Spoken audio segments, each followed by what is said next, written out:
Hey there, dear listeners. Welcome to another edition of the Daydreamcast. I am here with my friend Murph. I am Murph. And I'm here with my friend Will. What up? Woo! Will in the house. It has been a long time, Will. You are, for the record, you are the first person that was ever like, hey, I'd love to guest on the show, like 3 years ago. And I was like, yeah, sometime. And then, I don't know if it was Pavlos. I'm going to throw him under the bus because he's not here anymore.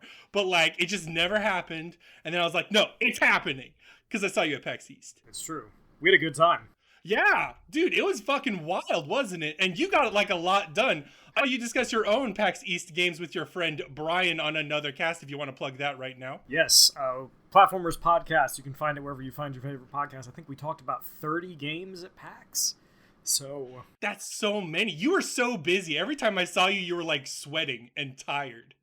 Well, we had appointments, man. I had to run across the show floor. That's just the convention experience. Yeah, you had to make it. Tell us a bit about yourself. What kind of games do you like? Man, I like just about everything. It's funny because I grew up on Nintendo games, so like Zelda, Mario. Also stuff like StarCraft, Warcraft. Lots of strategy titles, a lot of action games. So I play pretty much everything. Basically whatever. I personally, from my vibes, I would characterize you as, you may disdain the title, hardcore, at least in terms of you want mechanically rewarding and enriching gameplay and something at least intriguing. You know what I mean? Like, for instance, in fighting games, you play fucking Guilty Gear. You've evolved beyond the baby stuff. You know what I'm saying? Yeah. I am definitely about mechanics. I think, don't get me wrong, I love a good story, I love good music, I love good art design. I think all those things are integral to having a great game. But ultimately, games are about play, and one of the most important things that they do is let you interact. I think the game that is better at letting you interact is a more interesting use of the medium. I think that's totally fair. Do you want to get right into what you're playing? Yes. How interactive is Metroid Prime? Metroid Prime is actually pretty interactive. So this is fun because I had never played Metroid Prime prior to the remaster. Metroid was one of those things that I just kind of passed by, ships in the night, right? Like, you'd see it and be like, that looks cool, and you never play it. So this is your first Metroid period, right? I played Super Metroid a little bit, but this is like the first one that I've sat down and like, I'm gonna finish this. Instead of like an hour and then it's like, I think I'm gonna drop this. This was the one you were like, no, I'm committing. Yeah, the funny thing about Metroid, and I think the reason that it's hard for me to finish them, is because they're very like kind of open, go do the thing games, right? Like, figure out what to do.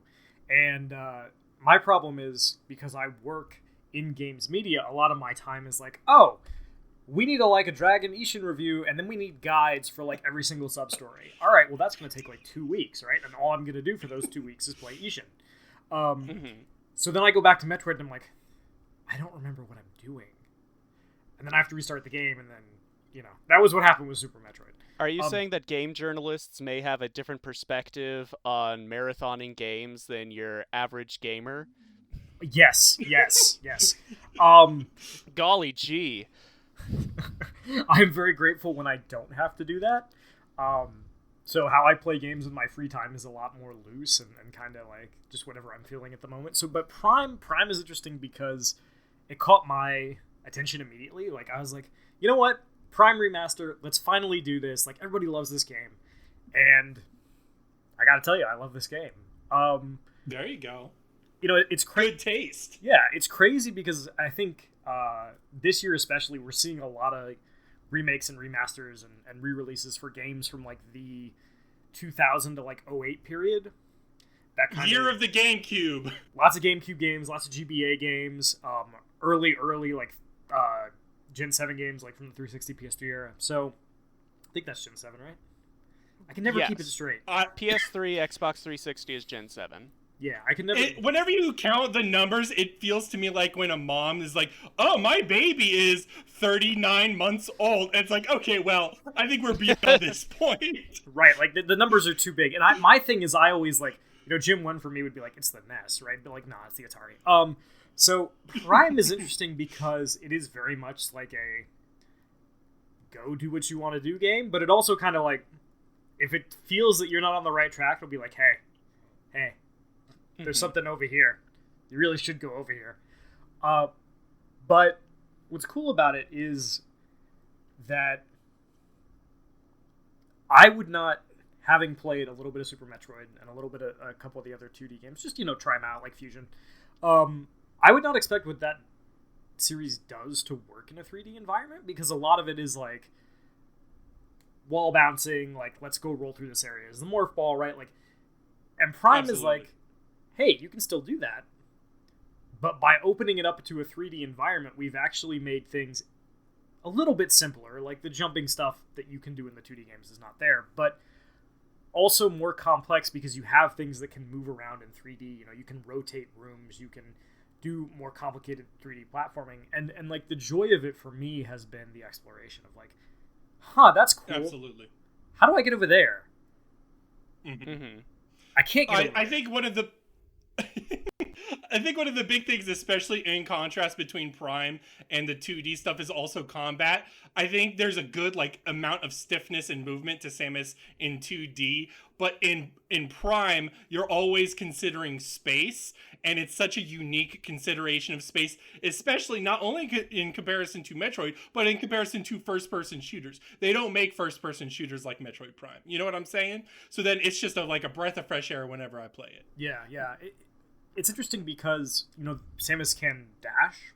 Like, she could dodge. Mm-hmm. And if you play, like, a more traditional FPS, a lot of the time that's not there. Like, you can stray, but unless you're playing Quake, you probably don't have the speed or the momentum to do things like that. So Prime is cool because Samus is tanky enough that you can just sit there and, like, absorb things from stuff that isn't bosses and be like, it's fine. Like, I'm a superhero. Like, you can hit me. It doesn't matter. But it's really interesting because you can also just be like, hey, I recognize that attack animation. You're going to do this. Let me dodge.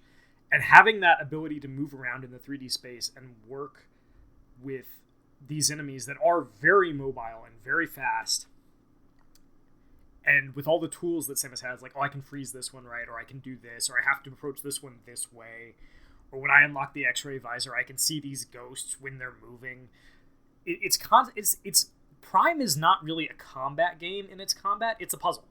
It's a big puzzle. I agree. Like, here's the enemy. This is what they're good at. Here's the room that you're in, right? Which changes the way that you approach it. In a big open area, you have a lot more freedom than if you're on, like, a catwalk. Mm-hmm. Solve the puzzle. And it's really interesting because you repeat a lot of the same encounters, but just by changing the space in which the encounter takes place, it becomes a lot It more matters so much. Yeah, it's more than almost any game, maybe outside of like the way Halo works with its encounters, because of the way the AI is. Like, having a multi-level thing is way different than a flat plane. And the same thing in especially like I think like there are times in other first-person shooters, like you'll see the hunters in Halo with the shield. That's the one with the shield, right? The hunters, that's what they call them. Mm-hmm. I don't remember the Halo enemies. Yeah, the giant shield, or like what was the other one? Or in like Doom, they have the pinkies, or at least the new Doom Eternals, where it's like the pinky is vulnerable in the back. There's a lot of, especially in Metroid, vulnerable in the back or separate vulnerabilities. And you're right. It's like you can tank it, you can like mindlessly fight, but also it totally rewards you from mastering those mechanics. And it's just super satisfying. I was also gonna say, in that 3D sense, for me, a lot of times people talk about immersion. It's hard to do a 2D horizontal, left to right game in an immersive way. Metroid sometimes does it really well, but for Prime, it being first person and it having really excellent sound design and just little touches atmospherically, totally makes it work for me. For me, like, Prime is just like what I want in a Metroid. And there's so much detail in just, the way that her visor is set up, the way that the camera changes when you go into the morph ball, the way that the game uses a cinematic camera when you are in the morph ball to let you see the environment.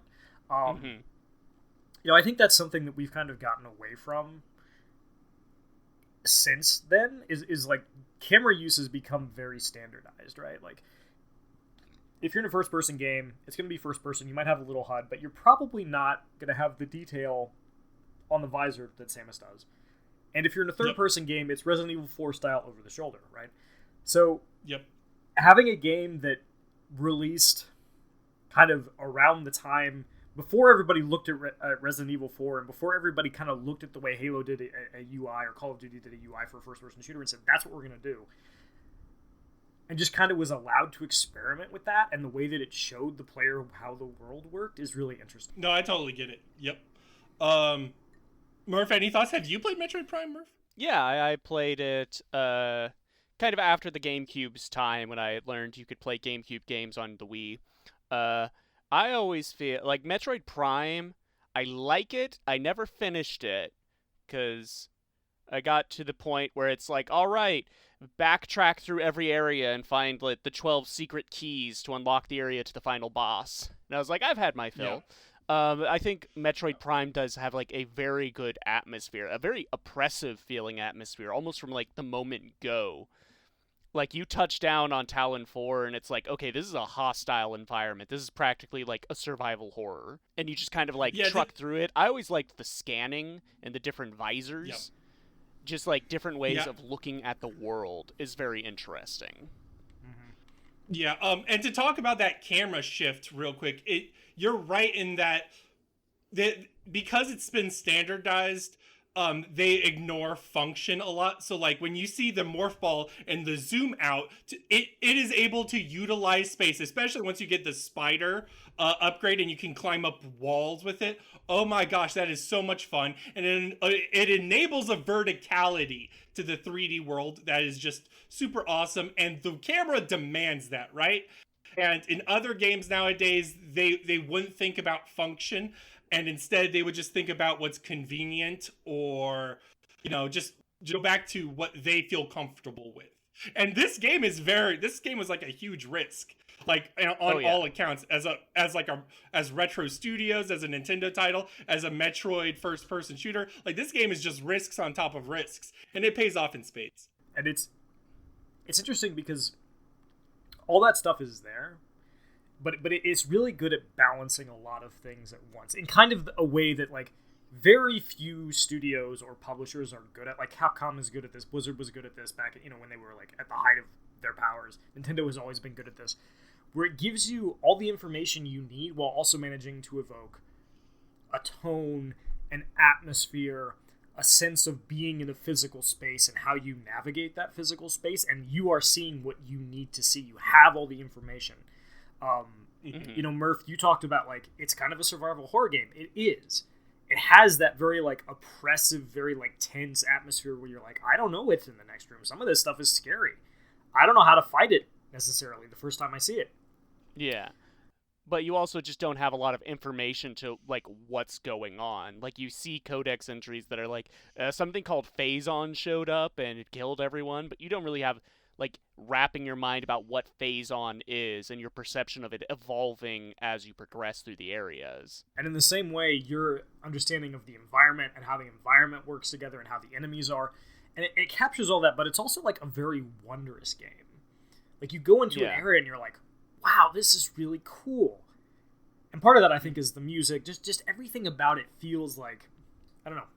The best games are puzzle boxes. And that they constantly surprise you, and they ask you to pay attention. And Prime does that all. Because it's interactive, it's manual, as we discussed earlier. In terms of the puzzle box thing, we may want to bookmark that for our game of the week. And I think when you said it, there are a lot of parallels between Metroid and Zelda and how they operate, in a dungeon-esque, exploration emphasis.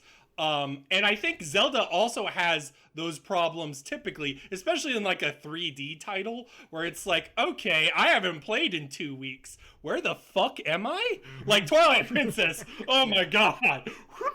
But Metroid Prime does it pretty well. Yeah, that's all I got. Yeah. It is great, and I guess if you're listening to this and you've never played Prime, like join me on the Metroid Prime is cool. Go pick up the remaster. It's on Switch. It's fantastic. But it's been a joy, and it's rare, I think, when you go back to a game that people have been gassing up for years and years and years. You know, this is the pinnacle of like this series, or it's up there in that discussion. It's upper echelon, like it's one of the best games on this platform. And 20 years pass, and you're like, is it though? And then you go play it, and you're like, no, they were right. They were right. Oftentimes you go back to it and it's just like Resident Evil 4, it's like, okay, I'm living in a world Resident Evil 4 built. So many games are Resident Evil 4 alikes. So playing Resident Evil 4 is just playing another one of those games in certain contexts. But Metroid Prime, there's not really any games like it other than other Metroid Prime games. Resident Evil 4 is still an S tier, Murph. I don't know what you're talking about. I mean, that comparison didn't work. I get what he's saying, and that I agree with you, bro. That it is still an amazing, fantastic, like the encounter design in that game. I could talk about Resident Evil 4 for 3 hours. But yeah, but no, he's right in the sense that modern games learn so much from it, cribbed so much from it, that when you go back to it, you take everything for granted. Is I think the way to say it. Yeah. It's a victim of its own success. Yeah, it's going back to like PS1 JRPGs, right? Final Fantasy VII, this big thing. You go back to it now and you're like, this game has been iterated on and copied and borrowed from so much that you can't really look at it. It feels like, cliche. Yeah, even though it is the originator of the cliches. It's wild. Mm-hmm. But Prime never has that problem because, like you said, there's nothing else like it. Is there anything else like the Titanfall 2 campaign, Murph? Okay. So, for years now, I have heard myth and rumor, legends, that the greatest first-person shooter single-player campaign of all time exists, and it was squirreled away in Titanfall 2 from 2016. I'm here to say I think Titanfall 2 is the best first-person shooter campaign I have ever played. Okay. All right. Go on. Tell me more. It just fucking works, It's like the feeling of playing like Halo for the first time, but like doubled because you can do wall jumps. I think it's just incredibly smart, well done level design and combat. Like the first level is like a psychic obstacle course where it really lets you like get a feel for the movement, and it adds like a timer to completing the obstacle course with a certain number of points, so you really want to like grind it. And then also that obstacle course lets you test all the guns, which is something that like I don't know why I've never seen any other FPS do that, because sometimes you'll be playing like a Halo game or something and you'll pick up a gun you've never used before and you're like, oh, this is kind of shit, I want to go back to the gun I was using that I was used to. Beyond that, in the actual combat, like being able to do like all these slides and wall running and things, a lot of movement zipping around the battlefield, but the guns also have very clear, I don't really know what word to use, like bullet tracer, bullet trails, so you can really clearly see like the spread on your gun, like what the recoil's doing to it. It also means that you can tell from where people are shooting at you, so enemies don't blend into the background like what happens in like COD games or even like recent Halo. So, and also enemies have very clear silhouettes. They're covered in like, big bright lights, so they always stick out. You always know where they are, and you always can see like a path to go to them. Like just and the melee combat's also really fun. When you punch a guy in this, he stays punched. He goes flying. That's really satisfying.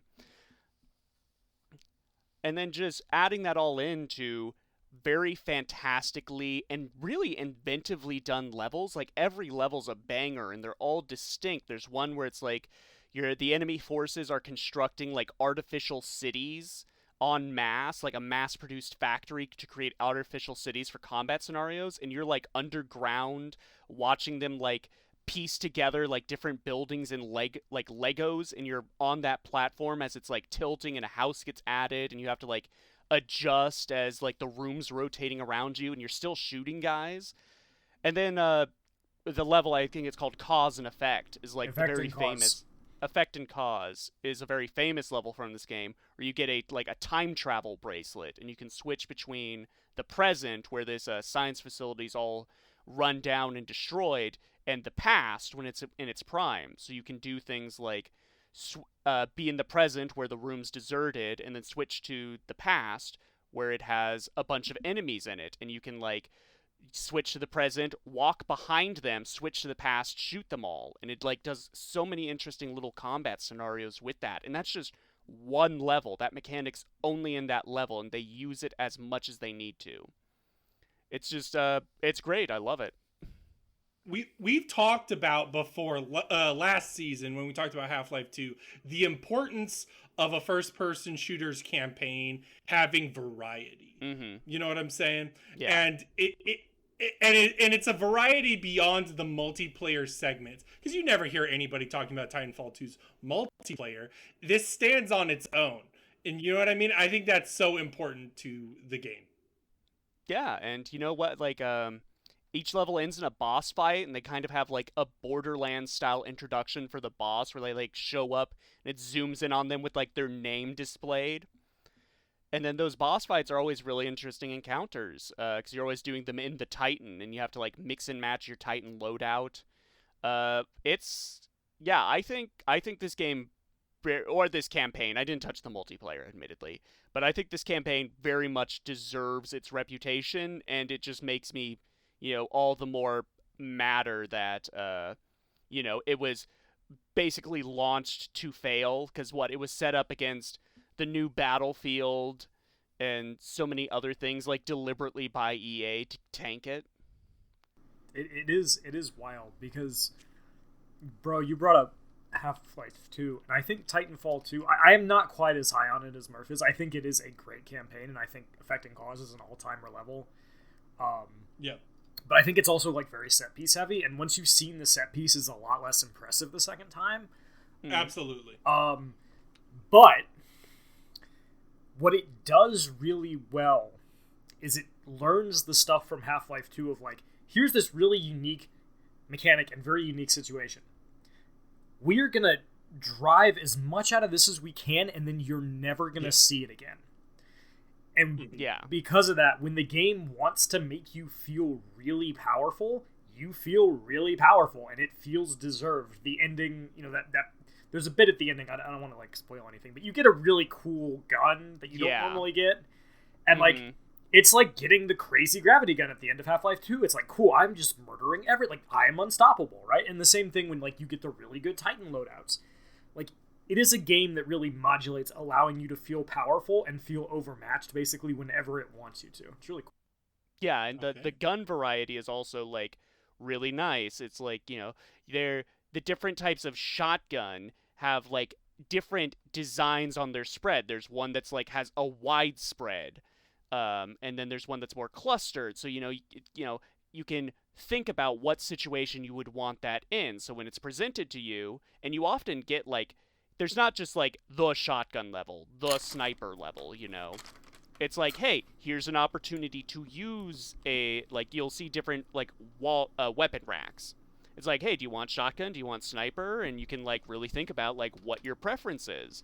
Because I can snipe all right, but I'm pretty good with the movement, so I can get in close to use that shotgun, which is more how I play games. Mm-hmm. And I think who needs to aim? Who needs aiming? Yeah. Never aim. And the last thing I think that's really cool about that campaign is that the way that it uses its level design is really, really fascinating. Effect and Cause aside, even if there's a level where you are jumping from ship to ship in the middle of a battle as you're flying. Yeah, that's so cool. Again, it's a set piece, but what Titanfall gets about its set pieces, and the reason I think most of them work, even if some of them don't always work as well the second time around, is that it takes the thing that your character is good at, or the thing that you have in this scenario, whether that's time travel, or your ability to run on walls and do crazy jumps, or what your Titan has, and says, cool, this is all stuff you normally have access to, let us build you a really interesting environment in which to play with it.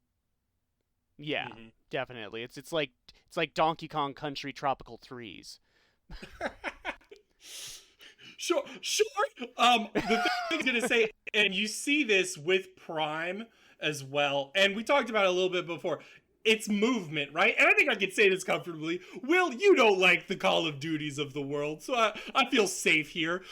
Movement is so essential to a first-person shooter, especially a campaign and especially level design, when you take into account different things. So I'm glad things like Doom Eternal considers movement way more now. It's so important. But we can see with Titanfall 2 and Metroid Prime where movement reigns supreme in terms of design and feel. It's like game feel. Yeah. You know what I mean? I think it's like FPS game designers kind of ran into a wall where it's like, you don't want the player to sit and just like camp and shoot enemies from like protective cover until they've eliminated them all, and then they'll move forward.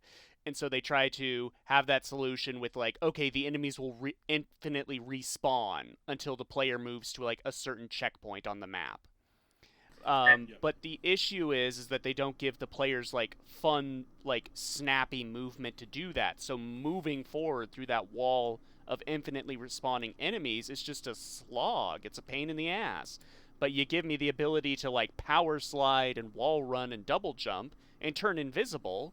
Like, now that's fun. That's like, I feel powerful playing Titanfall 2, and I want to abuse my power on these hapless normies.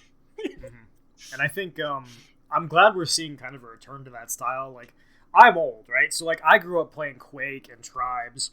Yep. And stuff like that. And so movement to me is like something that's so fundamentally, and even in Halo, right, like bunny hopping, circle strafing, like using movement is so ingrained into what I think an FPS should be. And it's nice that we're seeing, like, even if Titanfall 2 probably never gets a sequel, like the new Wolfenstein games, Doom Eternal, like going back to that well of like your ability to move in space and have a space that accommodates your ability to move, that is vertical and is multi-layered and asks you to make decisions. As opposed to like, here's a flat thing, here's some boxes, go hide. Yeah. That's good, and we need to get back to that. So thank you, Respawn and other developers who are making first-person shooters interesting again. Yeah. There you go. I really hope this game has like a longer tail on its legacy, because I hope arena shooters come back. Boomer shooters have kind of made a comeback in single player sense, but like arenas, last thing I played was Quake Champions, and if you played Quake, it's not. I don't like hero games. Like, Overwatch poisoned the well for me. So like Quake Champions was a huge letdown. Yeah. I don't know. Can arena champions break into that esports scene? Esports is dead, Murph. It's fucking rotting. I guess that is true. I think it depends on the genre. What is Fortnite if not for an arena shooter with a rapidly shrinking arena? Oh my god. Do not insult arena shooters. Do not dare besmirch the name. Anyways, you know what's not dead? The medium of cassettes. Go on. I think you're reaching a little bit, but I'm here with you. Hey man, sometimes you just gotta go for the segue whenever you can. I played Cassette Beasts. Only a little bit, only a couple hours worth. It's on Xbox Game Pass, so if anyone is even slightly interested in it and has Game Pass, I would recommend it. It is a Pokemon-alike, but it's also got some Persona elements to it. The main idea is that you're a person that's washed up on a shore of an unknown world where other people have washed up on shore. I'm guessing it's like a purgatory of some sort.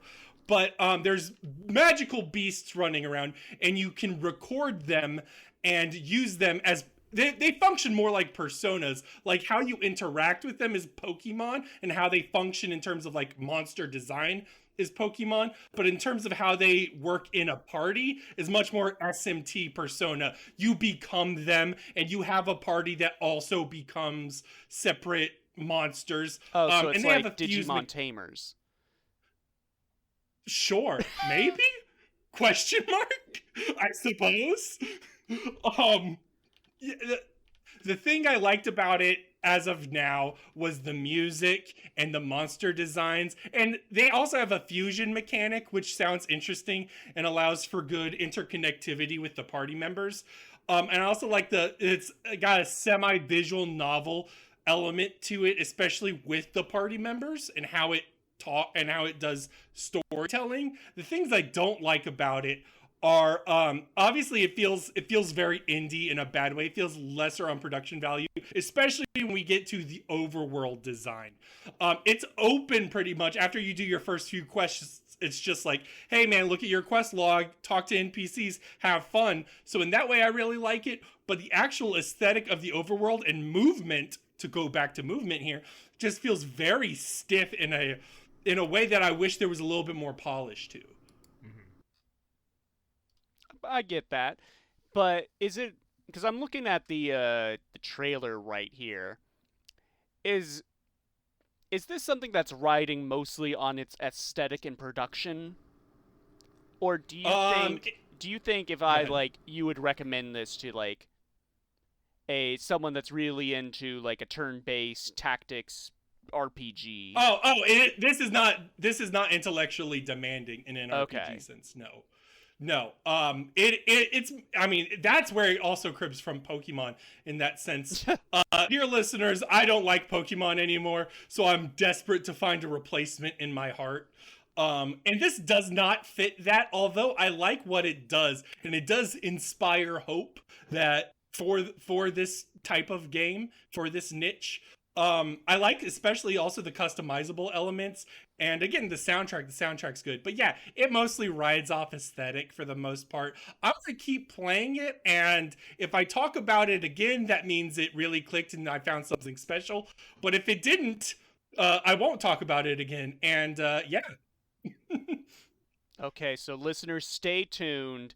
Let's give it like 3 episodes. If bro doesn't bring it up again, take it off your wish list. Take it out of your Steam It's garbage. cart. Forget about it. It's not garbage, but you know. Yeah, don't queue it up for Game Pass. I don't know how Game Pass works. I assume there's a play queue. Oh god. I hope they never go Netflix. You're Gamefly. Anyways, you played No Straight Roads. Yeah, speaking of games that are about music, earlier this year, when Bethesda like shadow dropped Hi-Fi Rush, game of the year, baby. Anyway, and people were like, "Hey, this is a hack and slash game set to music with really expressive like animation stuff, and why don't we get more games like this? What happened to Dreamcast, GameCube-esque games?" It turns out a game like that did release 3 years ago, and it was called No Straight Roads, and no one played it. Damn dog. I like the art design. Like just looking at it, the aesthetic looks good. Yeah. I think the problem is EDM. That's the issue. No, EDM is the villain. Okay, well. So this is from a Malaysian studio, but which was founded by the lead combat designer of Final Fantasy 15 and the character artist for Street Fighter 5. There's some red flags there. Do the characters have banana hair? Yeah. I know. I'm just getting that out of the way. So this game is really expressive and fun. It juggles between like these really nicely done like hand animated cutscenes with these great character designs. Like the setup is that you are this rock band in this city that's powered by music. But rock is on the way out. No one does rock anymore. It's all EDM. And so you are trying to start a rock revolution and take down the 5 heads of EDM to bring the power back to the people. Okay. And you do that through a series of platforming and boss fights. And each boss, again, is very like each one's different. Each one has a really like fun dynamic like element to them. The second boss is basically like a VTuber where like Hatsune Miku, where all like you're also battling like the voice artist, the animator. They're like doing different things like adjusting the model in real time to fight you.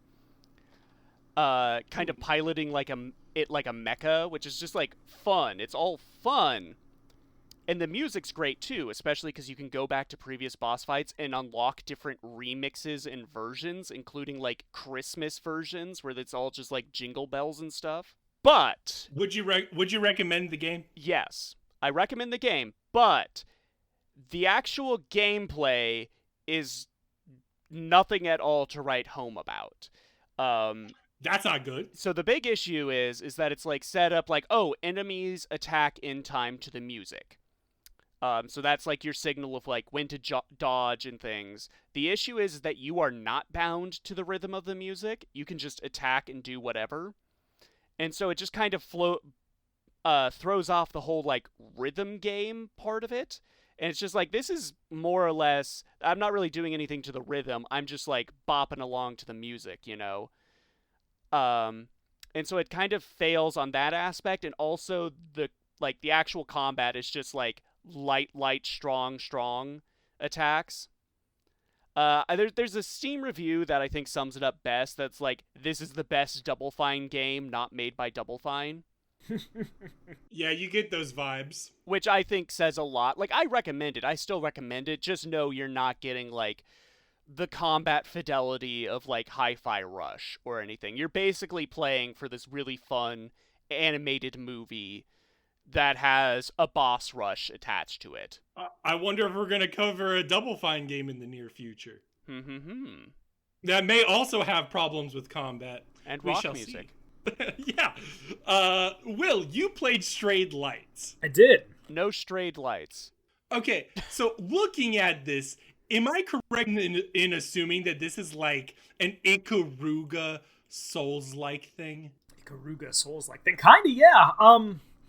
So, Strayed Lights is one of the games I played at PAX and has since released. Indie game, I think the team is maybe 6 to 8 people. But it is kind of like Sekiro meets Ikaruga, in that your character can change colors, red or blue, and you parry a lot. It's not like Sekiro in that you can just kind of spam parries, like you actually have to time these. But it also has like Shadow of the Colossus vibes. It is gorgeous artistically. One of the prettiest games I think I've ever played. There is no dialogue. There is no text. It is entirely told as a story through context, the characters emoting, and it's set in this world where you play as this character who is like kind of born of light and runs into his dark side, and that kind of corrupts the rest of his like light siblings, so he has to go out in the world and help them out. So they can all be corrupted by these very powerful emotions like anger or fear or whatever, and become these bosses that you then have to fight. And it's very based on not just exploring the environment, but also like fighting these very large bosses that have very elaborate attack patterns that you're constantly having to change colors to parry correctly. Now you can parry a blue attack if you're red, but if you're red and you parry a red attack, you get some health back, which is good because you're gonna get hit and you're gonna make mistakes. So it's a very like simple game on its face. You don't actually attack that much. You can, but your attacks aren't great. But you mostly parry, and it's actually really cool. Lots of great environment design, very, very varied, very, very varied. It's got forests, it's got underground caverns, it's got like Kingdom Hearts style, like in between worlds. Really cool. Okay. You said the magic words there. Yeah. I'm saying this is from. So is this the only game by this studio, Embers? I believe this is the first game that they've made. It's been. I got to talk to the development team at PAX. They've been working on this for several years. Yeah, because this is very impressive for a first like studio game, especially since they're independently published. Yeah, like I said, the team is I think 6 to 8 people. And oh wow, you can feel. I mean, it has a couple like technical issues that I've run into. Like I had a VRAM crash at one point, but it feels incredible to play. Like the movement feels great, the combat feels great. You can't just spam the parry; like you have to time it. And you are rewarded for exploring the environment with like little upgrades and collectibles and more story. So it's one of those games where it's not super long. I think you can beat the whole game in less than like 7 hours, like 5.5 to 7 hours, depending on how much time you want to explore. But it just, like, you get into that world and you want to stay there. And the boss fights are all very unique, very engaging. So it hits every note that it sets out to hit. And like I said, if you look at the art for this, it is gorgeous. Yeah, when we talk about pairing, I haven't played this game, so I'm gonna, spin some wheels here. But, like, to me, parrying, especially when it's fine-tuned, has a rhythm to it. And boss fights, or fights in general, have rhythm to it. And engrossing yourself in the rhythm, that's why Hi-Fi Rush is super fun, is engrossing yourself in the rhythm. But, like, here, it allows you to immerse yourself more. And I see what you're saying regarding the boss variety and the boss spectacle. Like, the comparison to Shadow of the Colossus doesn't necessarily function in the parry way. It functions in the Titan way. It functions in the David versus Goliath. You are climbing a mountain and the mountain's a boss fight. And that seems super cool to me. And especially with the color mechanic, that also engrosses you in aesthetically as well. So I totally understand your hype for this. Yeah, I highly recommend it to anybody who's interested in it. Watch a trailer. Like I said, it plays really well. It's very intriguing. The story is really, really is very well told. I think people don't always understand how hard it is to tell a story without text, without dialogue, without anybody speaking. But this does a really, really good job because of the way that the characters animate. And the other cool thing about Strayed Lights is it's very free form. You can kind of go do the bosses in any order you want once you've unlocked their little area. And there's, things to go do. Like, hey, there's this cool forest full of, like, these little, like, fox deer animals. You can go pet them and hang around with them. So, like, it does a good job of investing you into the world because it is something that you can interact with. And so when something bad happens to it because one of the bosses is, messing stuff up, you're like, hey, I like this place. Stop it. It does a good job at everything it sets out to do. And last thing, I think the thing that I'm most happy about Strayed Lights for is it, like, the parries are so overused as a game mechanic at this point. Every action game has a parry. And a lot of them, the problem is that you can kind of just spam it. Unless it's like, It's too forgiving. Yeah. Parrying should be a very demanding mechanic. Yes. And Strayed Lights has a fairly, when people are like, oh, it's like Sekiro, it's like, no, Sekiro you can just spam the parry. You can't do that in Strayed Lights. If you just spam parries in Strayed Lights, you're going to get hit by the boss and you're going to die. So, forcing you to pick your spots, and it's also asking you to do a little bit more because you want a color match, right? And the boss will change colors between attacks. So if you're parrying a string, it might be like blue, blue, red, blue, red. So if you really want to get the most out of, like, your ability to engage with the boss, you're constantly on your feet, not only in trying to time it, but also being like, oh shit, he changed color. Yeah, that's a really good way to get the player to, like, actually pay attention to the boss fight rather than trying to, like, brute force it. Talking about Sekiro, there were a few fights in Sekiro that I was able to just, like, brute force my way through and not actually play as you were intended for Sekiro, like doing the whole parry dance. To talk about FromSoft in general, because FromSoft has so much emphasis on boss fights, that's not one of the reasons why I personally like them. But they do that, is there's a lot of obscuration. Character animations are so important when you see a boss animation that you're like, oh, okay. I don't mind when the game allows you to cheese these things, especially for newer players. It's not like Dark Souls should be impossible or imperceptible. I like the forgivable mechanics. But I think what would help more is more clear enemy attack patterns and animations. You know what I mean? Instead of bumping everything up to super fast where I can just spam the roll. That's all. Like, just talking about Sekiro, about Elden Ring or Dark Souls 3. I could just spam the roll, and then whenever I feel comfortable enough, I can attack. And then that's it. Mm-hmm. That's like the entire boss. And I don't have to engage with what's going on. Right. And Strayed Lights does a good job of making you engage with it. And I think the other thing that's really cool is it's a very readable game in terms of, like, the boss is this color, this is the attack, you can see what the startup is, and it also makes sure that you don't just, like, get too complacent, because there are attacks that bosses do that are unparryable. You cannot parry them. You have to dodge. So those situations force you to constantly be like, you're in this kind of rock paper scissors moment, to use a fighting game term of like dodge, parry, attack, dodge, parry, attack, dodge, parry, attack. What do I need to do? Yeah, and that adds its own realism to it, as if you're fighting an actual opponent that makes its own choices instead of just input. Oh, I see the thing, I know what I'm supposed to do, boom, done, period.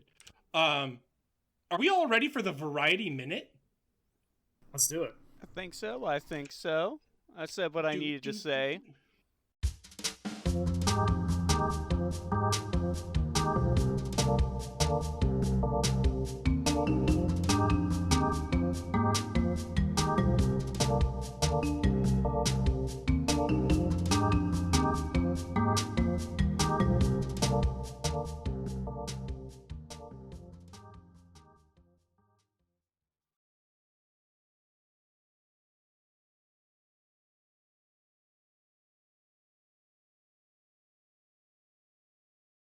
I put out my vibes. This week's Variety Minute is Zelda handheld games. This one's pretty specific, but I like Zelda handheld games. What's everyone's thoughts on those? We can save our main thoughts of Link's Awakening for a little bit later, but generally speaking... So when we say Zelda handheld these days, does that not just mean 2D Zelda? Basically anything, post Link to the Past is a handheld. Four Swords Adventure on the GameCube? I guess, yeah. That might be the one exception. Yeah. I think everything else is on. Yeah. And I mean, even the console stuff now, like, my first memory playing Zelda was Zelda Wind Waker, and then playing the Zelda 1 re-release on a GBA-SP. So even like then, all 2D Zelda for me has been handheld. And I think it's good for the experience because 2D Zelda is much more manageable. I think it's much more focused on dungeons and just a basic, short play style of you pick it up, you do whatever you got to do, you put it down, and you're not necessarily nearly as lost. Mm-hmm. Whereas there's a lot of cinematic elements to anything from Ocarina of Time to Skyward Sword, where, again, to call back to Metroid Prime, you could get lost or anything like that. I think the other cool thing about 2D Zeldas is that it allows, or handheld Zeldas, if we're gonna make a distinction, is that it allows Nintendo to really, really play with mechanics in a way that 3D Zelda Breath of the Wild didn't really do. It kind of had a formula, and even Breath of the Wild is still very like, you get to your items, the items have this use, you solve the puzzle, right? Where in 2D Zelda, you can do weird stuff. And 2D Zelda as a whole is allowed to be weirder because of that, which is really cool. Yeah, well, the console games are for the big boys that want their gritty, mature Twilight Princess. Well, and it's so weird. Like, I think the Wii is the best example of like, Twilight Princess was a GameCube game ported to the Wii, pretty much, and the Wii motion is an afterthought. Skyward Sword pretty much entirely focuses on I'm getting to 2D, I promise, or the handheld, I promise. But like, that is like the only game, in my opinion, that actually focuses on the hardware ability. And even then, the Wii motion isn't so good. Meanwhile, to contrast with the handhelds, the DS elements like Phantom Hourglass and Spirit Tracks, I'm not like super big into Spirit Tracks, but it engages you in a different way. The touch controls are especially tailored for Link's fighting, and then there's also the dungeon mapping, which is such an essential part to Zelda typically, and having you do that Etrian Odyssey thing of making a map is super engrossing. I love it. What else? Oh yeah, I've recently been playing the Oracle of Seasons and Oracle of Ages to prep for this, and playing those reminds me of the Shadow of Link's Awakening, because there's a lot of asset reuse, and I think I like the simplicity, and I also like the interconnectivity. The nice thing about the Oracle games is they pride themselves on, and I think this is like a big handheld element, interconnectivity and an intercontinuity between games. If you play one game, afterwards you will play, those elements inform your next playthrough of the other game, and there's things you can trade back and forth, such as rings. The rings are like the main interconnective component. Stuff like that is really cool, really fun, and they don't do that sort of thing in 3D. No, well, I mean, like, if we want to get into like the individual games, like my first Zelda was Minish Cap. You know, and I have fond memories of that, but like I've always said like my de facto like favorite Zelda, if we're talking 2D, is going to be Phantom Hourglass. I did so many playthroughs of Phantom Hourglass, and like how it used the handheld structure, like you said, like writing on the maps, using the touch controls. I was stuck for the longest time on the bit where you have to close the DS in order to get a stamp on the map. That's really cool. Yeah, and that was driving me crazy. Or how it used the microphone, like you blew out flames and stuff. Like really getting inventive and fun with the like system itself in a way that we don't really see from the mainline entries. Like Breath of the Wild didn't have to come out on the Switch the same way that Phantom Hourglass and Spirit Tracks had to come out on the DS. You could not do a port of those games without losing something super intrinsic to what they are. Well, Breath of the Wild is also like a Twilight Princess scenario because it was a Wii U game first. Mm-hmm. Yes. There's like the gyro elements. Like the gyro elements are pretty much like the only Breath of the Wild thing. I guess, but what modern console doesn't have gyro in the controller? Please kill me. Do you all consider Breath of the Wild to be a handheld game? Yeah, that's so. I guess it gets into that question of, is the Switch a handheld system? And I guess, yeah, it is. I never really play it docked, but that's also just, it's not pocket portable.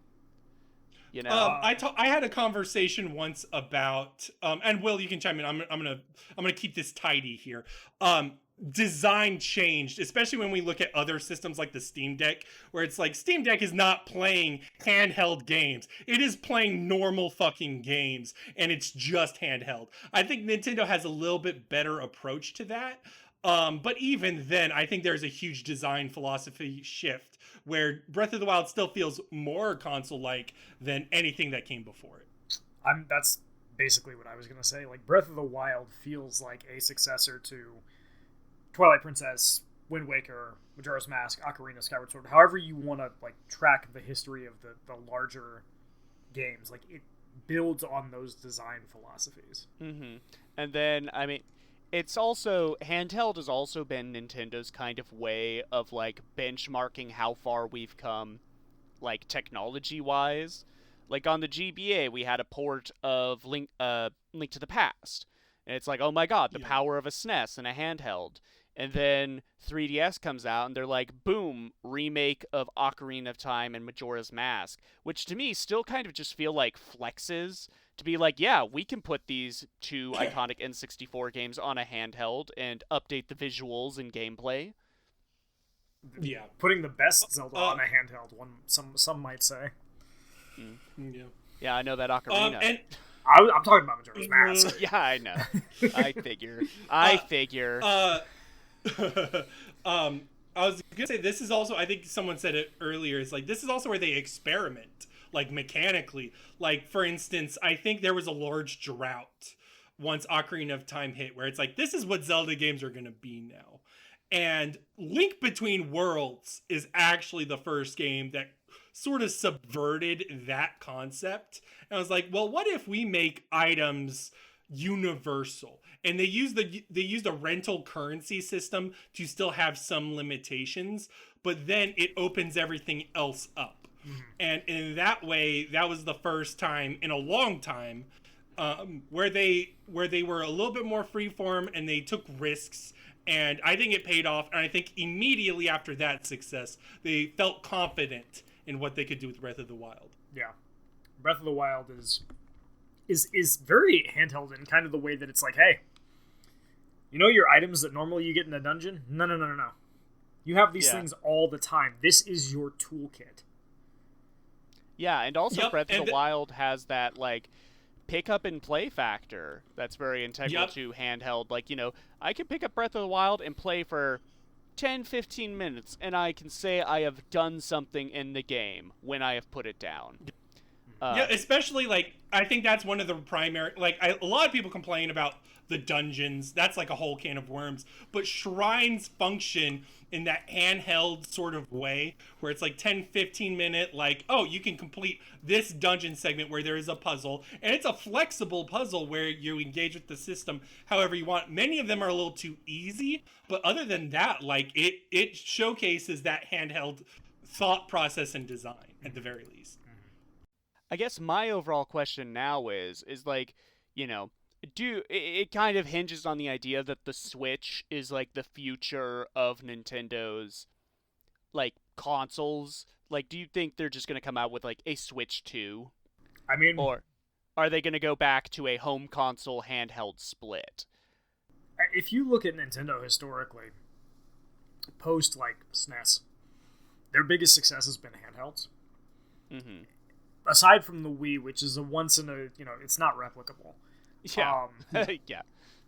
But if you look at console sales, I think the Switch is number 3 all time, and there's a very good chance it becomes number 2.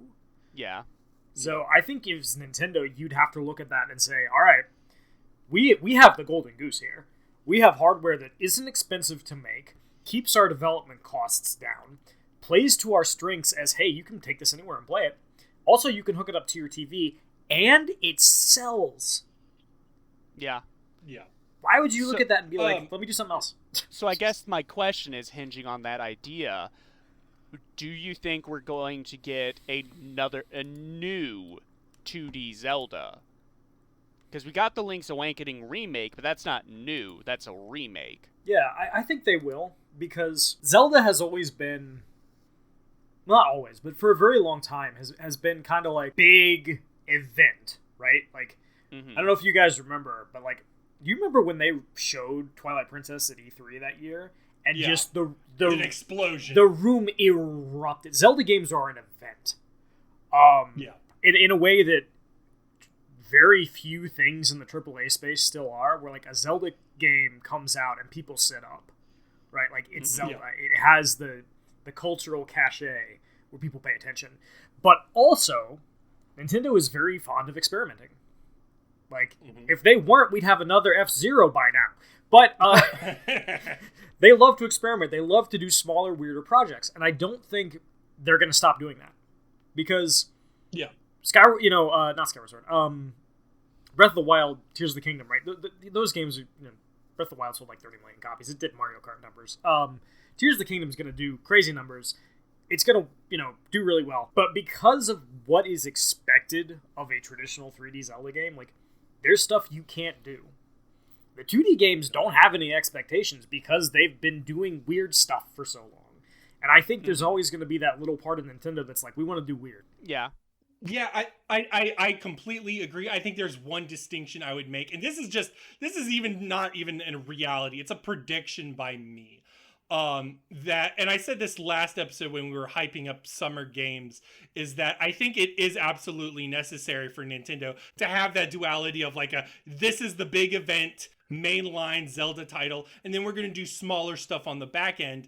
But I think a lot of people miss, and are, especially if you look on Twitter, I'm brain dead on Twitter, where they miss the old OOT, Majora's Mask, Skyward Sword, Twilight Princess style of linear dungeons, but I don't think that matches the ambition and scope of those larger Zelda projects now.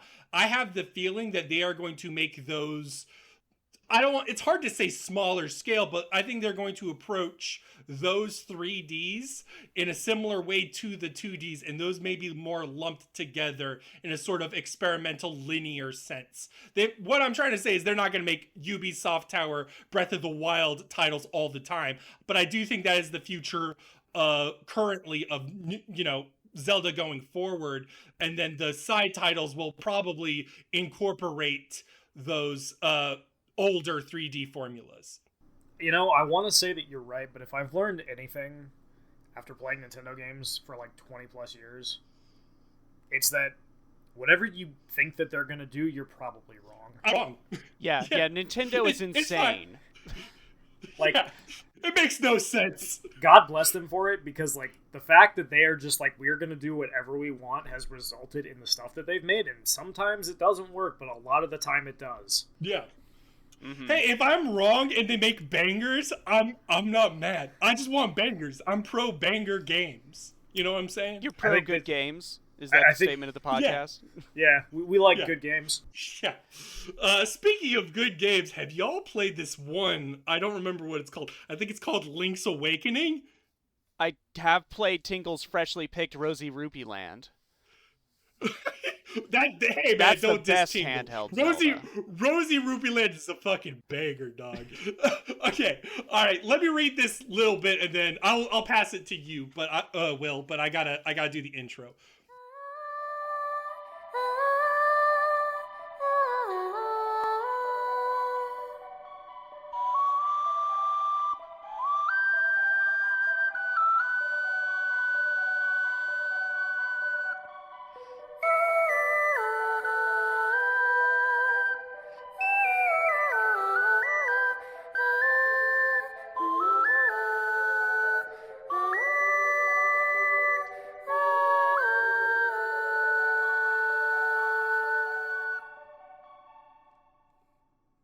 This week's Game of the Week is The Legend of Zelda: Link's Awakening, released in 1993 for the Game Boy and eventually re-released on the Game Boy Color in 1998.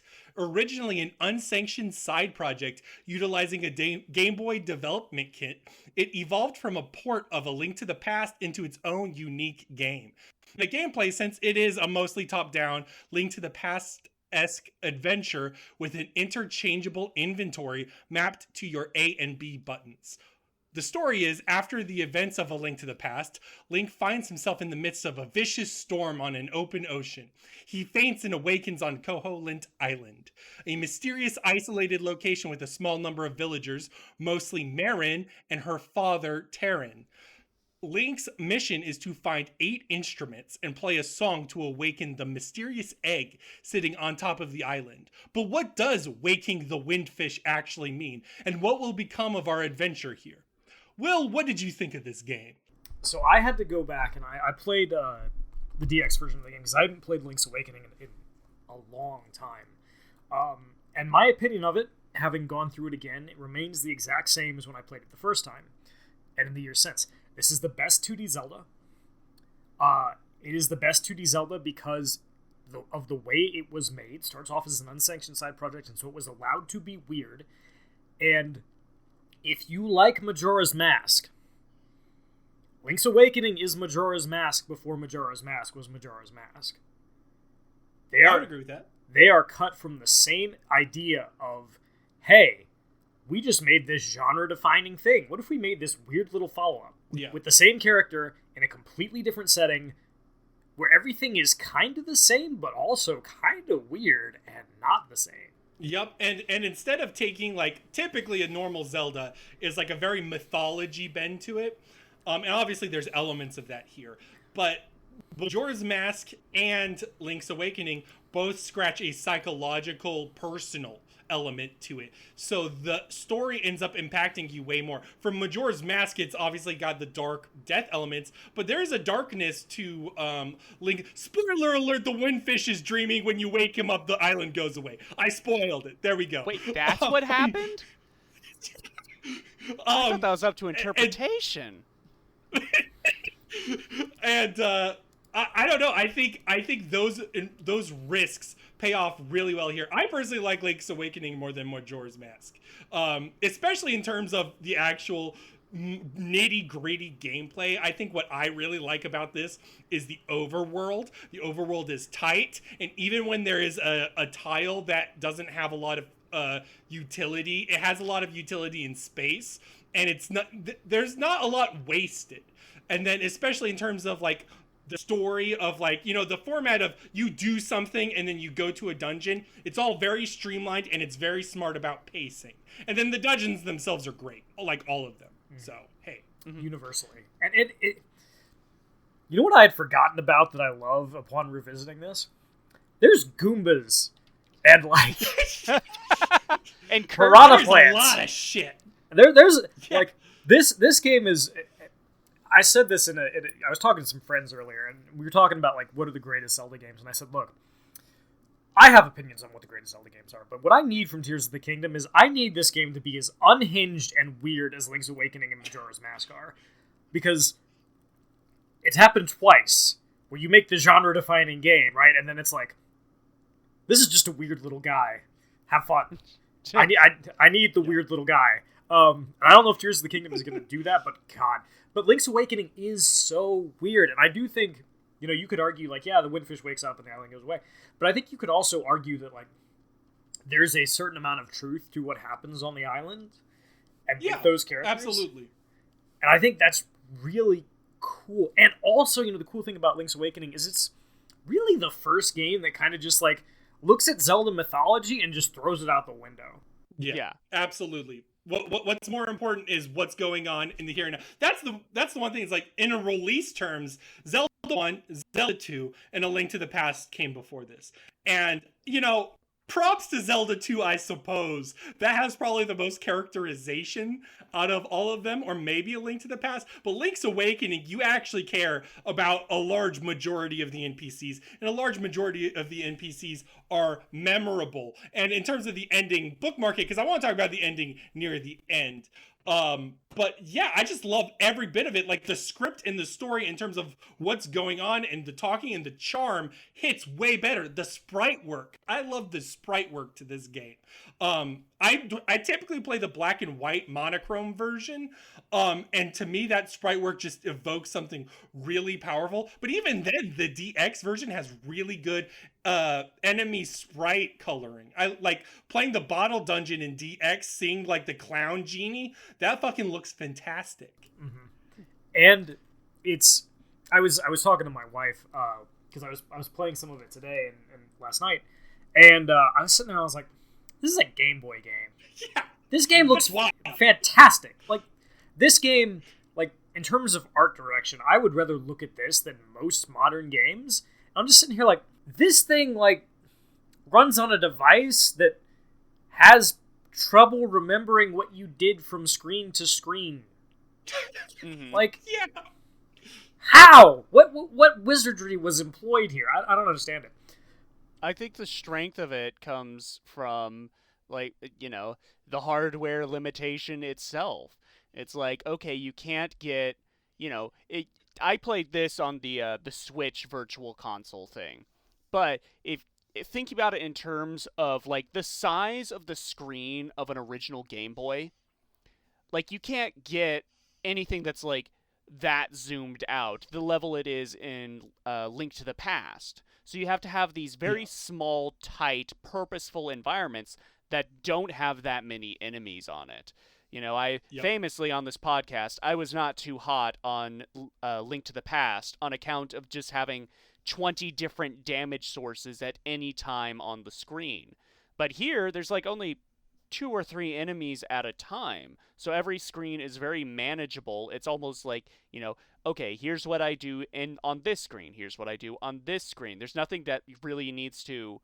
Your eyeballs aren't spinning around trying to keep track of like 20 different things that you need to keep an eye on. And but there is still a good element of discretion on the player, especially in the older titles. I played back to back this time around the DX and the remake on Switch, and the remake on Switch rehauls the inventory system, and I sort of missed it.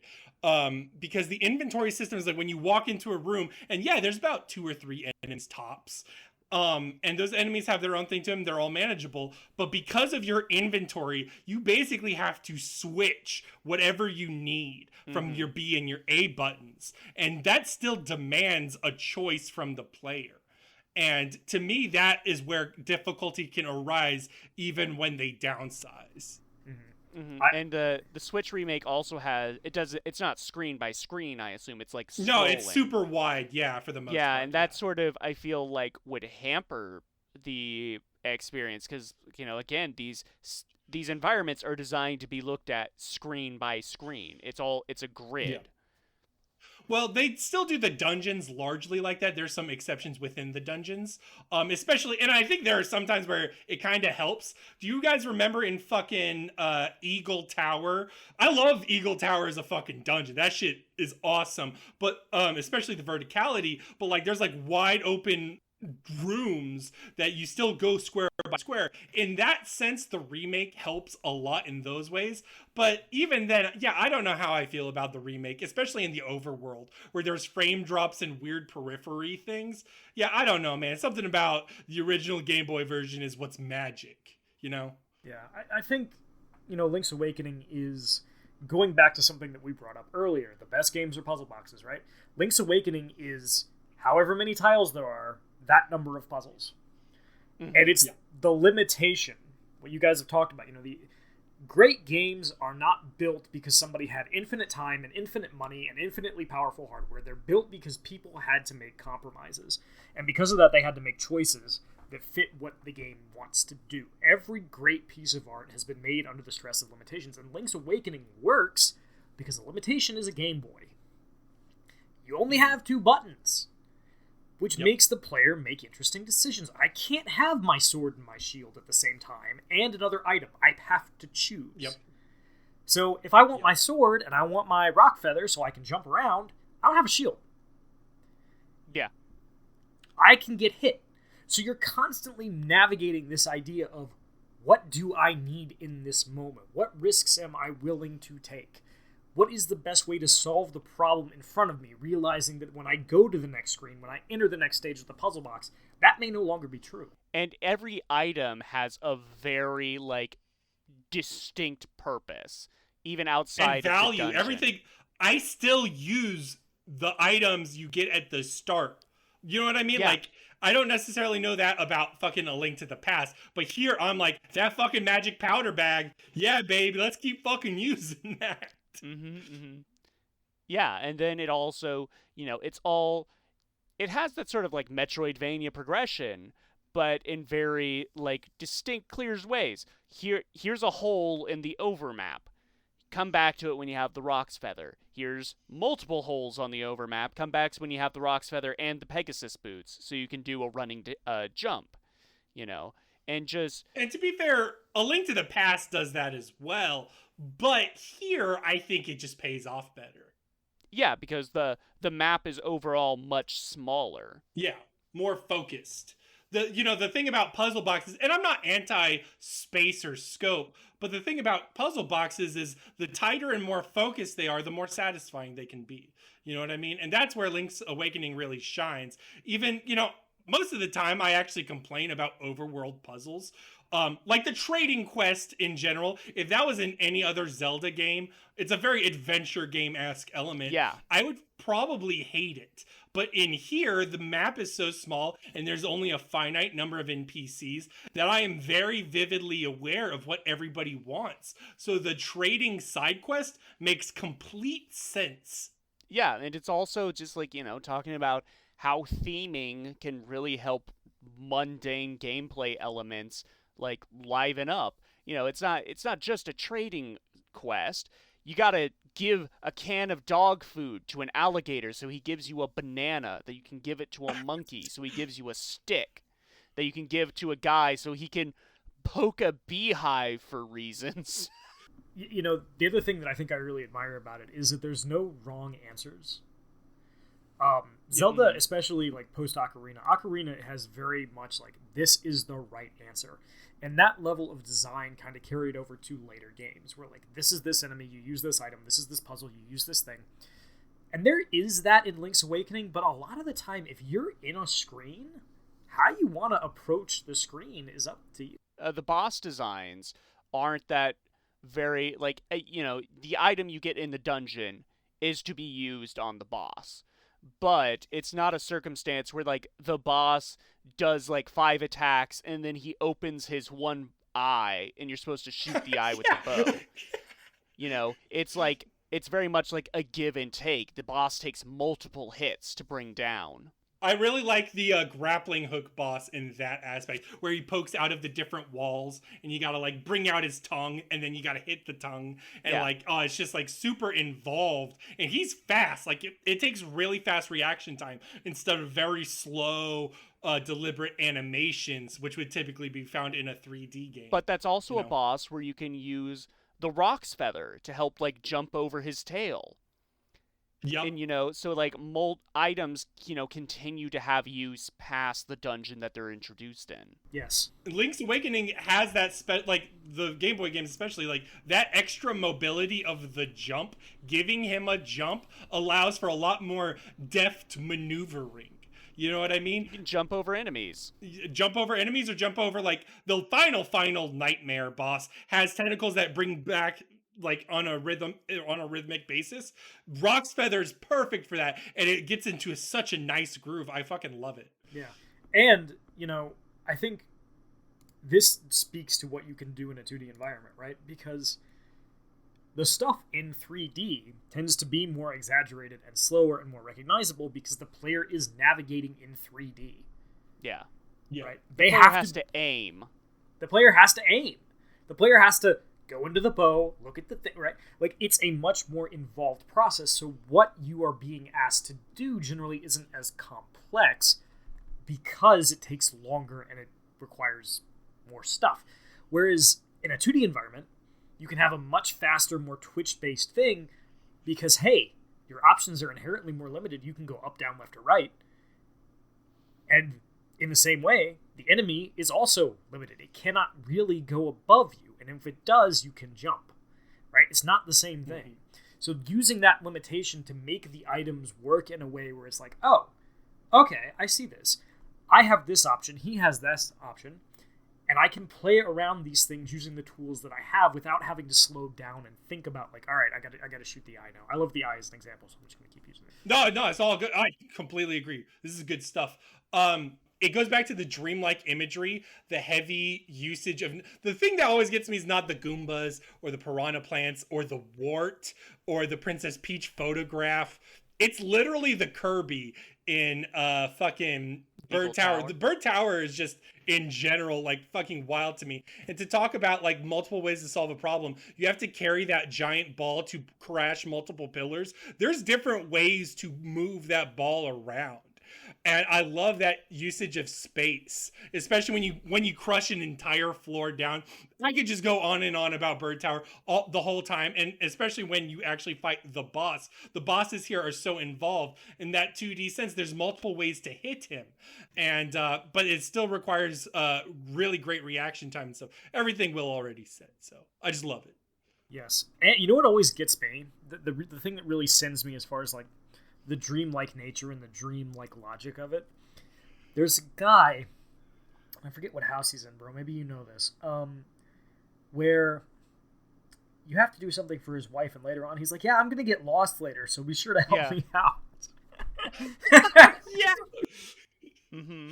Yeah, I know exactly what you're talking about. I'm pretty sure that's the isn't that the dad of like the multiple children in the village? Yeah. And then he gets lost in And he's part of the trading side quest when he's up in the thing. He wants not the hub, he wants the pineapple. Yeah. You find him and he's like, "Oh, I got lost just like I said I would. Can you get me some food?" And like, he doesn't want like any of the other. He doesn't want the dog food. He doesn't want the bananas. He wants the pineapple. It says so much where these NPCs, these fucking faceless or nameless NPCs, still have like a lot of fucking impact and memorability, and they communicate a lot to you. The remake tries to communicate a lot to you already, but I think the puzzles in the overworld, again, I typically hate Zelda overworld puzzles a lot to the lead up to the dungeon because they're either very orchestrated or not. But like, for instance, when you get Marin and you have to take her to the animal village, it all makes sense. All of that makes complete sense. It's not super demanding, but you still want to take your time with it, especially as a character. Marin is like the one character like you actually identify with and want to spend time with. So when you spend time with her, you, especially in the DX version, you get multiple scenes of spending time with her. So you just absorb it as much as possible. Or the chain chomp or the little ghost. Everything just makes sense. And I think, bro, you've mentioned this, but I want to reiterate it because I think it's true. Like, and this is the same thing when I talk about Link's Awakening being like Majora's Mask. Like, the thing about Majora's Mask, and I say this because I think more people have probably played it than Link's Awakening at this point, is like, you're so involved in this world, and this world is so small that you care about everybody because you intimately know them. Yeah. And in the same way, Link's Awakening is so small and so intimate and so... It's like living in a small town. Yep. You know everybody, and everybody, goes to the theater on Saturday, and you know everything, and so you're like... There's a sense of intimacy in scale that allows you, even with limited characterization and the limited hardware of the Game Boy and the limited, where you can be like, I get it. I understand. Yep. I want to spend time in this place with these people. Yeah. Yep. And I guess this is the time to say my interpretation of the ending, because this is a really good way to synergize with what you just said, is I think what matters most is memories, right? Even the Windfish says this, where it's like what you spend time with and the things you identify with, that's art in general, that's experience in general. And in that small town sense, you also need to grow up and put it down eventually. But even though Koholint goes away, it's never really gone because it's stuck with you emotionally, and it matters. It mattered to you, the player, and it mattered to Link. And it says so much in like the secret ending where Marin becomes a seagull and flies away. It says so much about the world being able to have a life of its own and being able to succeed on its dreams too. It's just super heartwarming, and it super works even though there's a dark, grounded reality to it. And, bro, you said this before we started talking, when we started talking about this podcast, the idea of like whether something is real doesn't really matter. Like what matters is... Well, of course it's not real. It's a video game. Right, but the idea of like perceived reality, right? Like we worry about reality and like whether things are true a lot. And is it canon?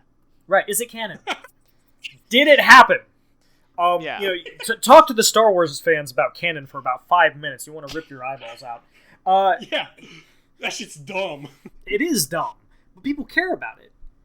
And so this idea that like, was it real? Does it matter? You had a response to it. And what even do we judge as reality? Because we're all going to perceive it differently, right? You show 5 different people, or the same scenario, you're going to get 5 different stories about what happened. And so I think Link's Awakening like fundamentally understands that it's not necessarily whether what was real or what actually happened, but our perception of it and the effects that it has on us afterwards. Yep. 100%. And that it resonates well. This is definitely the most emotional Zelda game I play. That's probably why I hold it in like a really high regard, because it's one thing to just like conquer a demon and get the princess. It's another thing to emotionally grapple with these things and grow from it. You know what I mean? It is the nature of dreams to end, but you'll always carry it with you. Well, and like that's a much more visceral journey. Well, because it actually gets you like, it's one of those games that actually gets, like, the plot is told via you playing it. And what I mean by that is, it kind of takes advantage of the fact that you, the player, need content to do. So you are going to march towards the end no matter what. So the entire time you are being told by these, like, nightmares, like, do you even know what this island is? Once you wake the Windfish, it's all gone. These people they will be gone. But Link, you are still moving forward. And that's like the tragedy of it. You need something to do, so you're going to end the dream. And that's like, it's kind of it's kind of like a Myst in that way. Both games set in this very dreamlike island environment where it's like, you, the player, need something to do. You might as well, in Myst, it's like, you might as well follow the directions of these 2 shady guys trapped in books, just so you have something to do, just so you have someone to talk to and figure out what's going on. Link's Awakening, a very natural sense of reward. Yeah. Link's Awakening is the Spec Ops The Line of the Zelda franchise. Okay, I see it. Sure. I guess, but I also feel like I just had a small stroke, so like... That was a statement. That was one of the most statements I've ever heard. Yeah, I guess I see it, and I love both those games, but that's going to take a minute for me to emotionally That was digest. a Mr. Fantastic stretch. That came up to you me know. earlier this morning. I was like, oh, I got to put this down. Remember when I said I was doing notes? I just wrote that down. You remember that scene in Space Jam where Michael Jordan stretches across half the basketball court? I think yours was a little bit longer than that. The other thing I really like... Is the island being a dream, like, did you guys know that the first time playing? Like, is that a twist? Is that a reveal to you? I think that the game... Because when is that actually, like, outright stated? It's by, like, the 4th dungeon, right? Yeah, it's fairly deep into the game, but I think the game teases it very heavily early on. Yeah. Where, like, this looks like this character from X, or, like, there's the Dream Shrine where you can go and sleep and, like, this crazy stuff happens, right? So, like, Yep. the game, like, teases and pokes it at you, and the owl hints at it several times. Where, and even the idea of waking the Windfish, right? Like, what is so important that the Windfish has to be awake? Why can't I just get on a boat? Yeah, yeah. Or the very idea of nightmares. Literally the word nightmares. It's like bad things are entering the dream. Right. Mm-hmm. You know, your goal is kind of to set the dream right, and then because you've done that, the dream ends. Yep.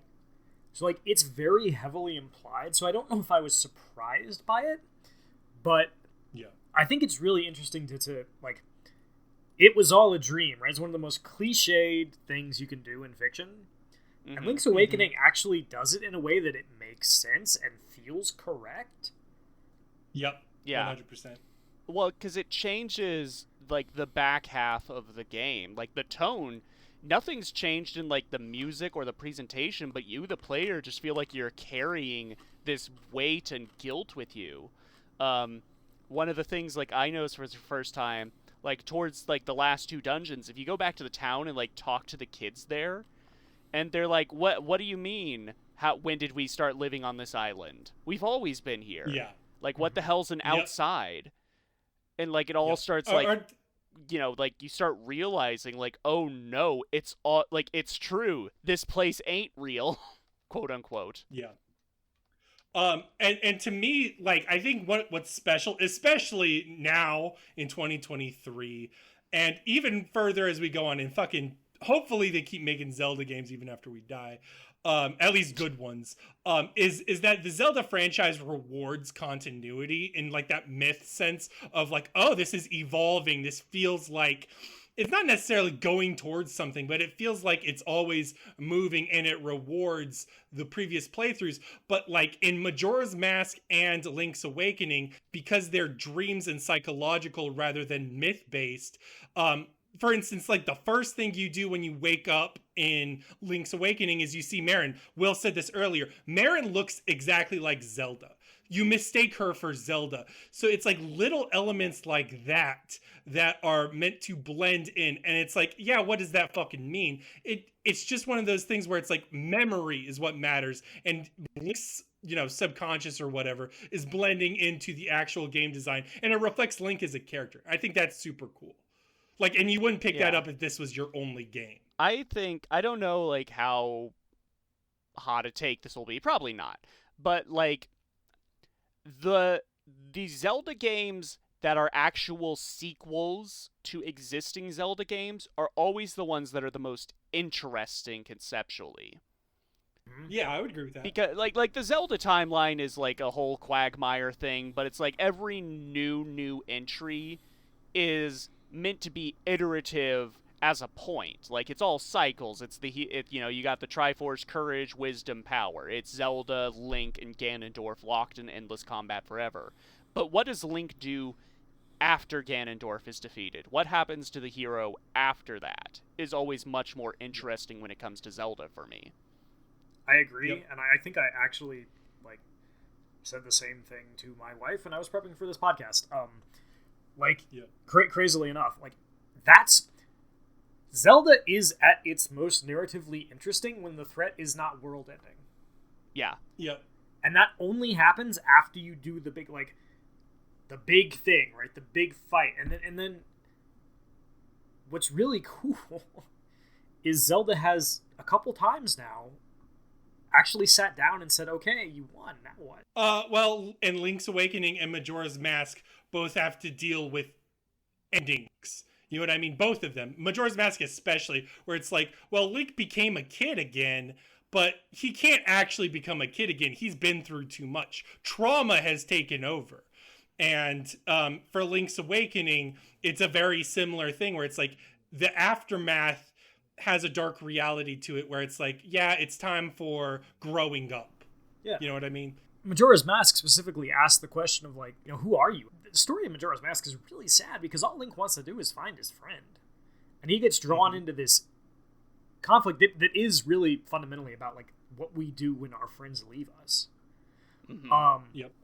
And Link's Awakening is very, like, you know, kind of trying to grapple with the fact of, like, what do you do after you accomplish the big thing? Like, what you know, you've been at this thing for so long and it's defined so much of your life. What do you do after? Who are you after? And what do you take away from it? And do those experiences matter? Mm-hmm. Like, these are very complicated philosophical questions. Not to maybe give the Zelda narrative more respect than it deserves, but, like, this stuff is not easy, and most games especially, are really bad at asking you to sit with a character after they win. Yeah. Yep. I think that's a really cool thing. Mm-hmm.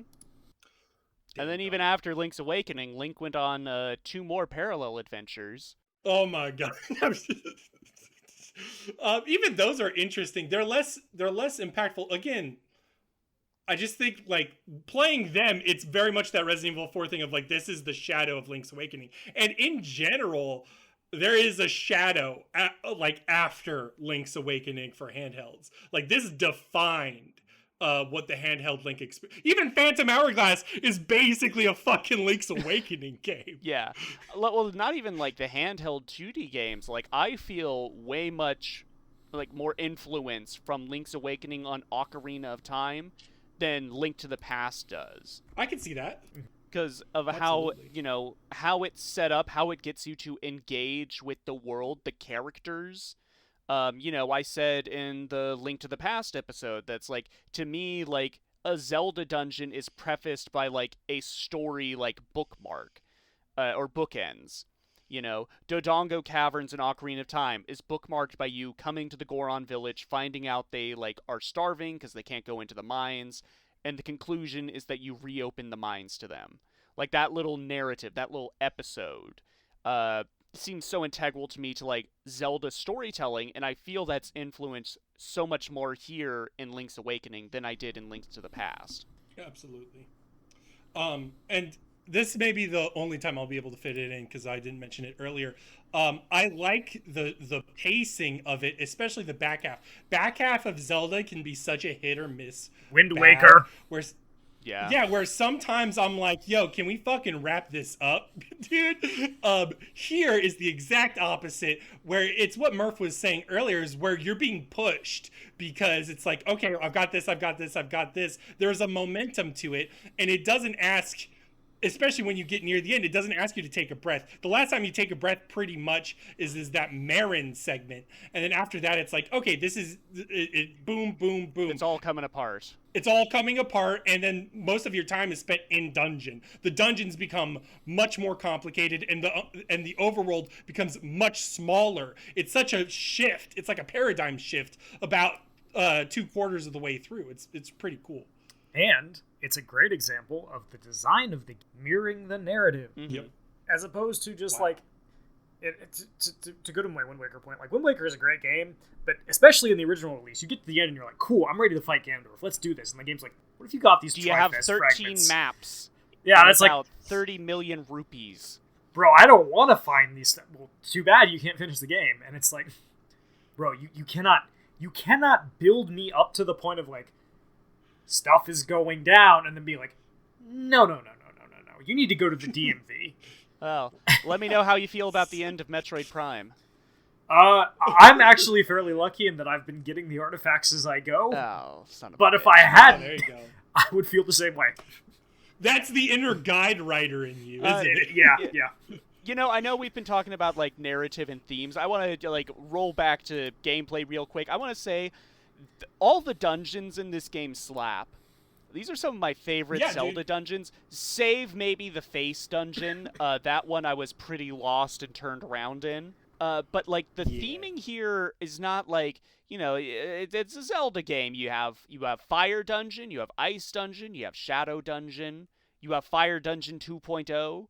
But here it's like, no, here's the dungeon that's all about keys. Here's the slime dungeon. Yep. Here's the color dungeon. Those are mechanic dungeons. Yeah. That's what it's focused on. And like the color one, you'd think it would be an afterthought, like, oh, like a fucking bullet point to sell the new edition. No, it's an involved dungeon that specifically demands you look at the colors of the sprites. Yeah, new unique mechanics. Cool. Crazy. Yep. In a Nintendo game? That's wild. Dog. The one thing I never do all the way is the fucking seashells. No, I always forget there's 20 you have to get, and I get to like 15 and I'm like, oh, I get the sword now. Nope. No. Well, especially after the color dungeon, you choose like your tunic, and I always choose double damage. Yeah. So then it's like I do always try to get all the photographs. The photographs are so cool to me, and it goes back to like the memory thing, and especially since those are black and white in the DX version, and they have like that toy box art style that to me the remake is imitating the photos. Yeah, and I think that's super cool. On notes on the remake, I don't know how much I like it. I think I will play it again, and I think I'm gonna keep the game. But it's just the little things that like add up to where I'm like, I don't know. The essential Game Boy experience is what's best. I already said most of them. Ultimately, it's a much easier experience. And I think it suffers for that. There's a nice streamlining of quality of life. Again, the inventory stuff. You have your sword and your shield at all times, and you have the flippers. You have the fucking Goron bracelet. Not the Goron bracelet, the bracelet. Like, you don't have to equip those. Those are all just, like, givens. And then, like, so what you equip is, like, the minor stuff, like bombs or arrows. And you lose a lot doing that.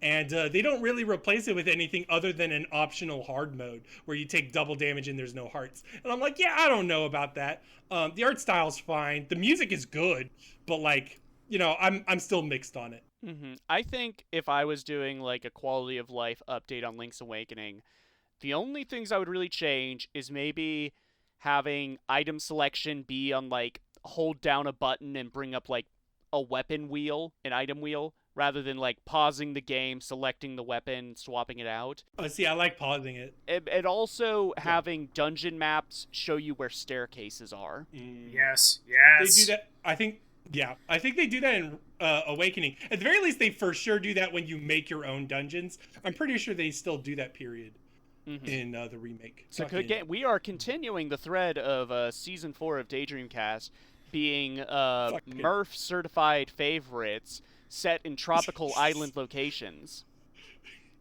I mean, I wish this was a vacation. 2023 in real life, not a vacation. But, how's your year of the JRPG working out? I played fucking the 3 Mother games, and then I was like, dude, I don't think I can keep doing it. I'm full now. Marathoning them sucks, but we'll see. Any final thoughts on Link's Awakening, everybody? It's a good game, and I think it just goes to show that, like, Game Boy was kind of its own beast in a way we don't consider, like, modern handhelds. When you say something's, like, a Game Boy game, it means, like, a very different, like, art style and aesthetic in game design than just it being like a portable NES. Like, again, people don't make fucking Steam Deck games. It's like, oh, this is fucking handheld. Yeah. No, when they made a Game Boy game, it was a Game Boy game, Mm-hmm. I think Link's Awakening is a perfect marriage of several things. One being the use of the hardware it was on. 2, Nintendo's willingness to take risks and explore sequels to Zelda in an interesting way, like what happens after. And kind of the creative freedom before the franchise had really become what it would be defined as post-Ocarina to just experiment. And all of those things, and it's, it started as an unsanctioned project. All of those things came together in kind of a once in a lifetime confluence to create this game that, it's a Game Boy game. It's not super complicated, but you go back to it and you just see all the things that had to happen for it to be the way that it is. And don't go back to a lot of Game Boy games and find them to still play well and to still be memorable. And Link's Awakening is that. It's so wild to me because every time I play this, I respect it more. And I could probably count on one hand the types of games where it's like the more I play it, especially years after the fact, the more I respect it and fall in love with it. So, damn. Well, thank you so much for joining us, Will. Go ahead and plug everything you've got going on. You can find me on Twitter at Will Borger. That's Burger with an O and not a U. What am I doing right now? I'm actually writing a review for Tears of the Kingdom when that game comes out for GameSkinny. The most recent thing I did for IGN was a preview of Aliens Dark Descent from PAX. It's really cool. You should check it out. Otherwise, just, follow me on Twitter. Keep up with me. Chat with me. Talk to me about Zelda, man. Dude. Yeah, clearly we can fucking talk about that shit all day, man. Thank you so much. Murph, what do we have going on? We have things going on in the crevices of the schedule. Never mind. You just lost me. Then, do you know our next game? Yes, most certainly. He had no idea, dear listener. This is an edit by me at the very end here. I'll be playing out shortly, but the next game we are going over is Brutal Legend, the Double Fine game by Tim Schafer and starring Jack Black. And we will have a guest star, Brendan. You know him. And I hope to see you all then. Thank you again to Will for guesting. I think this was an all-timer ep, at least in my opinion. I think all of it was fantastic.